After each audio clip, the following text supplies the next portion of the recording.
Hello friends, my name is Katie and I'm part of the education team here at ZooMontana. For today's video in the Camouflage series, we have some pretty awesome special guests, Amarillo, the red-tailed hawk, and Keeper Allyson. Today we are talking about countershading, which is a special kind of camouflage. And at the end of the video, there's a little bit of a challenge for you. So countershading is actually a pretty common phenomenon in the natural world, and it usually means that an animal's belly is a lot lighter than their back. This is helpful for a couple of different reasons, in particular for animals that swim and animals that fly, or at least some of them. This includes many animals like whales, penguins, and birds like songbirds, and sometimes hawks like Amarillo. Imagine that you're a penguin swimming around in the water looking for your food. Now, penguins are great swimmers, they are great fishers, and they also have hunters of their own.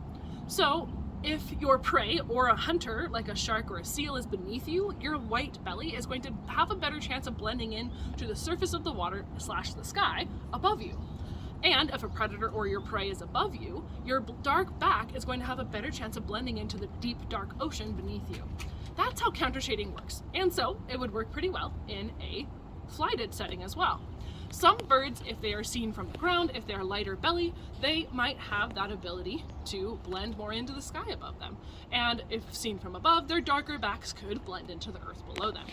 This does vary a bit more with birds because genetically they might not be the colors that they need and or their habitats might not match. Take Amarillo here for example.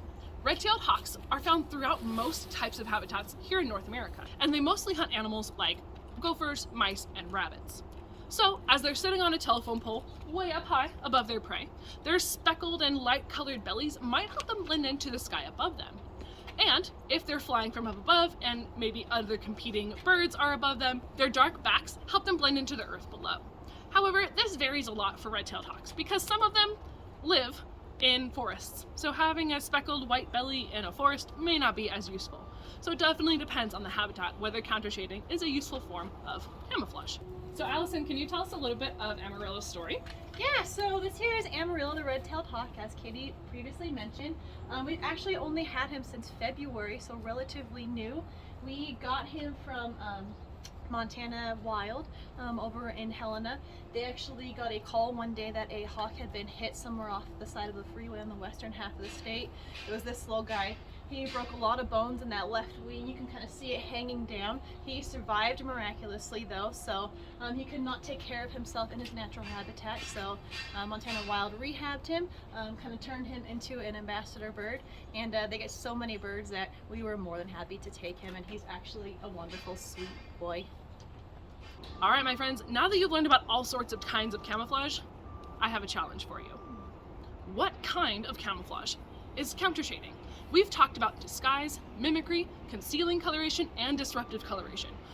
Is countershading any of those four, or is it something else entirely? Make sure to explain your reasoning. See you next time.